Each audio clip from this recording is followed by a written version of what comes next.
folks. So this is kind of like a video response to myself in a way, I suppose. Last night I made a video giving some advice, basic tips for people wanting to get into YouTube.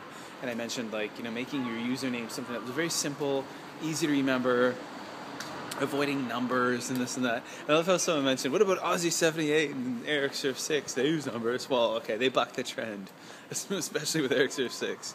All right, doesn't matter what that guy's got the Midas touch. Doesn't matter what his name was. He's going to do well. And then Aussie78 too.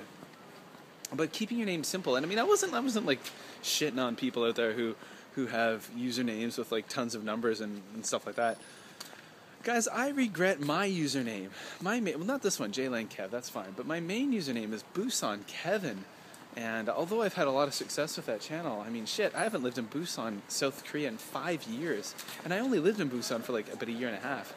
And I know that like a lot of people, I even get messages all the time today. People are like, did you know, I must be Korean, did you know that Busan is a city in Korea? I'm like, oh shit, didn't have a freaking clue. Of course I know it's a goddamn city in Korea. I live there. I'm using foul language in this video, guys. Relatively foul. So yeah, I have regrets about like that name, using BusanKevin. But the reason why I had the name BusanKevin was because of the fact that when I started using YouTube back in the day, more than 5 years ago, I lived in the city of Busan in South Korea where I worked as a teacher. And I never thought that 5+ years later I would still be a YouTube blogger. So I have a geographic name stuck to me. It'd be like if I was like Chicago Teddy and I only lived in Chicago for a month. You know, do I regret that? Yeah, in a way. But I mean, it seems to have worked out. People seem to like BusanKevin, but at the end of the day, it's a geographic tag.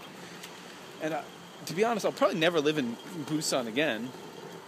So there you go.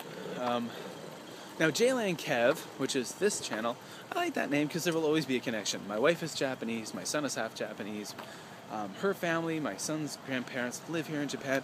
Even if I move away back to Canada next year, tomorrow, I'm still going to be coming back to Japan on a regular basis, you know, if not every year, every couple of years, to see family and friends and stuff. So there's always going to be a connection there.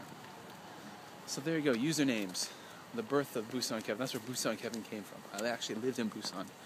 But all right, being silly. So wasn't crapping on people for their usernames. I was just giving some advice to those of you. And a lot of comments I read below that video. People saying I wish I could have changed. I wish I could change my username, and that's one thing I wish I could do too. On Twitter you can do that. I think you can change like handles and stuff. I can't change. I've wished for many years I could change BusanKevin to something else, but can't do it. Oh well, you live, you learn. All right, later, folks. From Kevin here in Japanalicious Japan.